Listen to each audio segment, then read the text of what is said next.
From the Christian rap to the rap rock of Kid Rock. Kid Rock has released a new song called We the People, tearing into Biden, Fauci, CNN, Facebook, and more. Let's go, Brandon!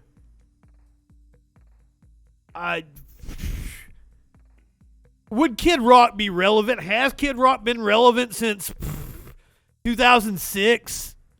If even then. He had that first album when I was in high school that everybody fucking loved. And then the second album was kind of shit.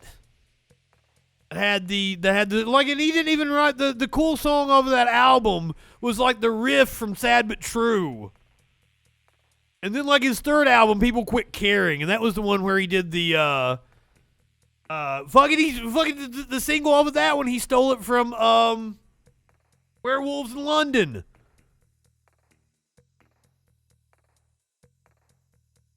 Sampled or whatever the fuck.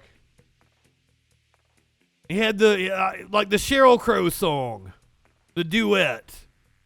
That's like the fucking last time he's been relevant, mid-2000s. I saw him live, but I got incredibly drunk and spent most of the time out on the patio smoking cigarettes with a female that I was seeing at the time. Yes, pictures. So now notice we're on The Blaze. This is a Limbeck publication. They're even going to point out that there's a fair amount of profanity and explicit lyrics that they would usually be bashing people for their explicit lyrics. But because it's Kid Rock and because it's a message they agree with, I'm not going to take him to task on it. So here we go. I've done this before. I'm going to the Spotify. I'm going to pull up the Kid Rock song. Hopefully I don't have to listen to it. Oh, yeah, I already checked it out here. I don't actually have my Spotify turned on right now.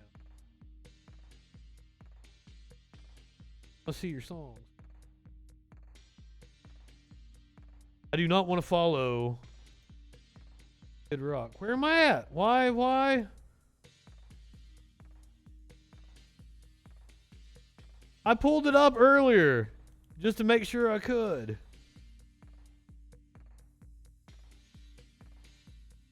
There we go. We the People.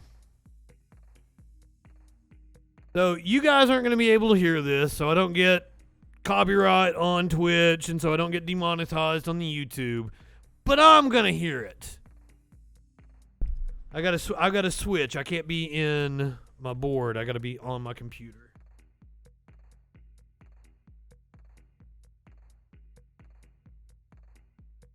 Guy in his 50s still going by Kid.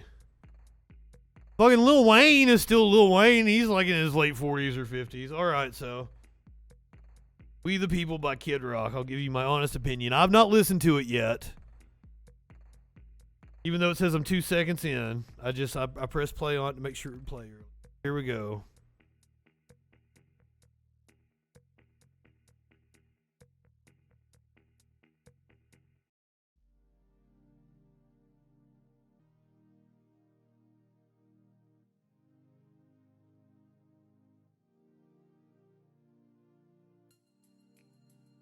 We the people reserve the right to scream, fuck you.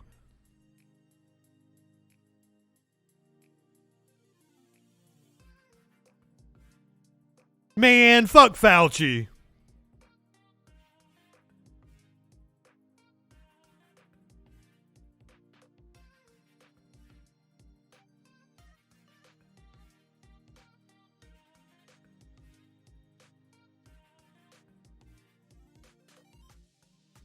The chorus is, we the people. Let's go, Brandon.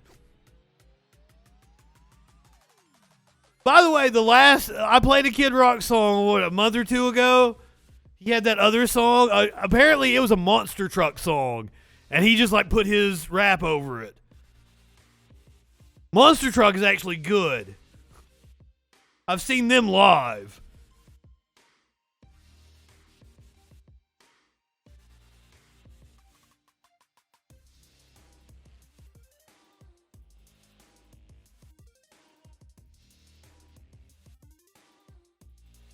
Fuck Facebook. Fuck Twitter too.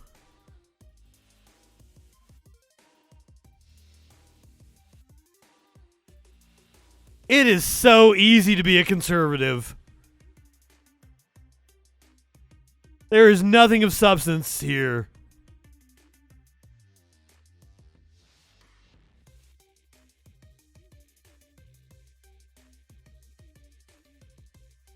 The second verse started off with inflation is up like the minimum wage. Honey, the minimum wage hasn't been raised in what, 15 fucking years now? The fuck are you talking about?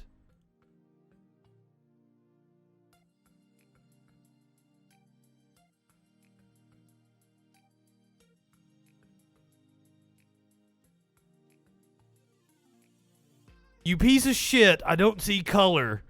Black Lives Matter. No shit, motherfucker. I think I got that right.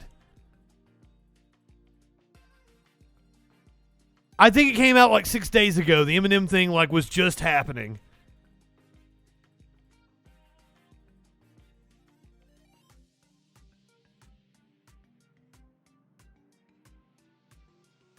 It's time for love and unity. That was the bridge. It's time for love and unity, as he's saying, like, fuck you to everybody. It's the craziest fucking thing.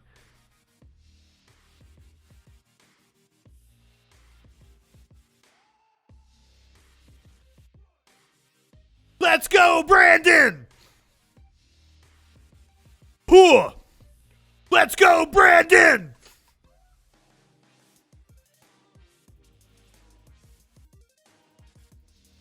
Fuck CNN, fuck TMZ.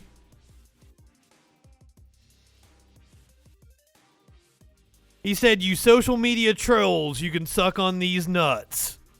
I guess he's talking to me.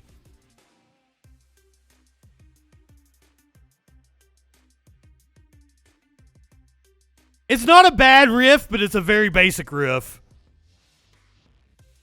God, there's still another 2 minutes of this.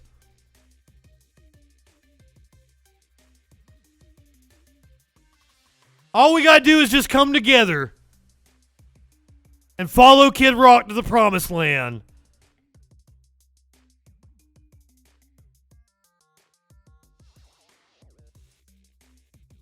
Rock that bitch up and down the coast.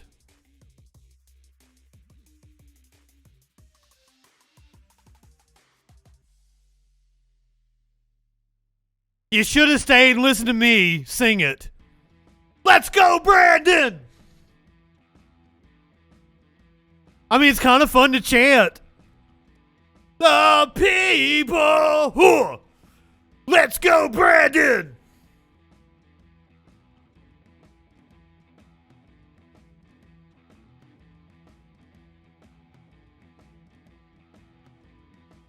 Throwing out the Three Musketeers.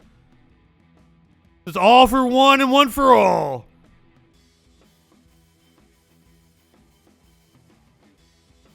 I just like come together with love, but he's saying fuck you to everybody. It's the weirdest goddamn thing.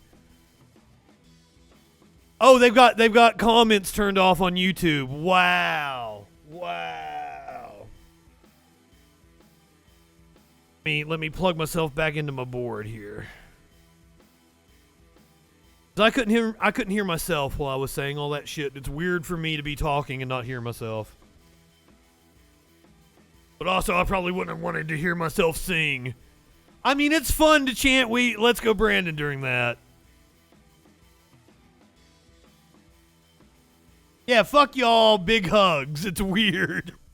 Such a weird message. Now, while we're on Spotify, I wanted to show you something else here. We go over to Neil Young. You will see that there are still some Neil Young songs on Spotify, but, you don't see Heart of Gold. You don't see, Down by the River.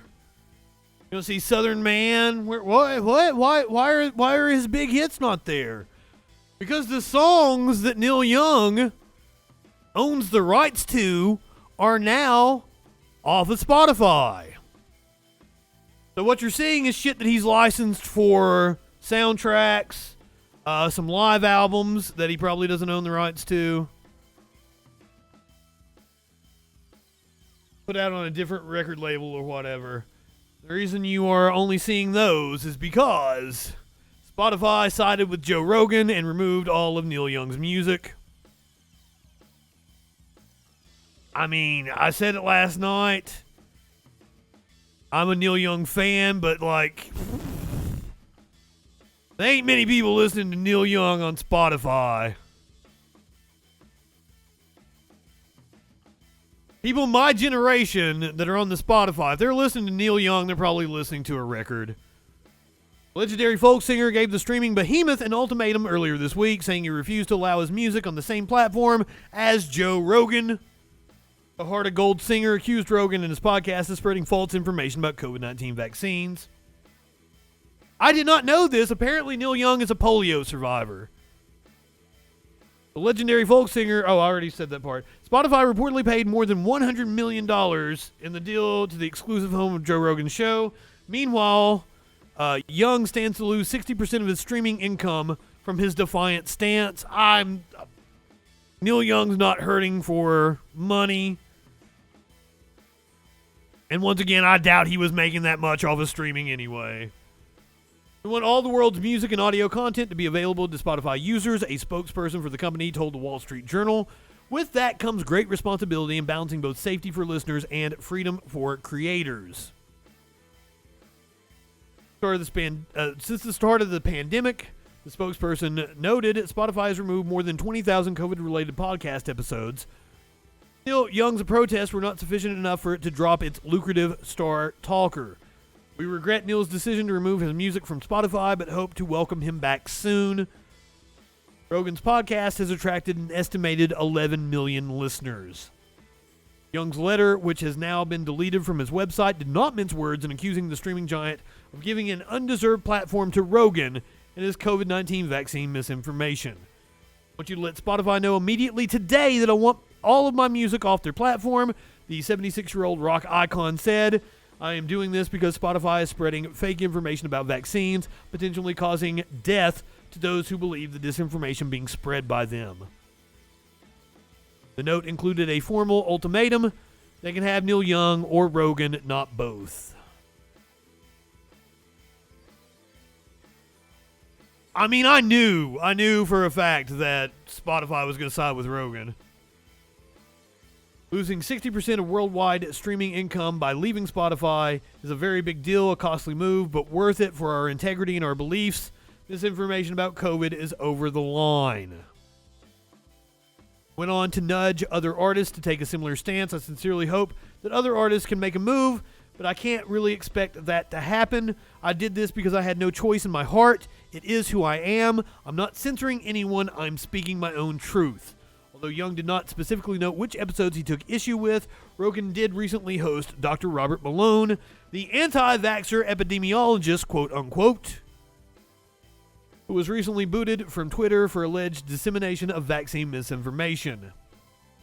YouTube removed the episode in which Malone compared the climate surrounding U.S. public health to the 1920s and 1930s Germany.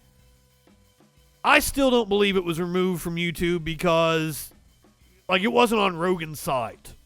It wasn't on Spotify's YouTube. It was removed from YouTube because Spotify has an exclusive right still.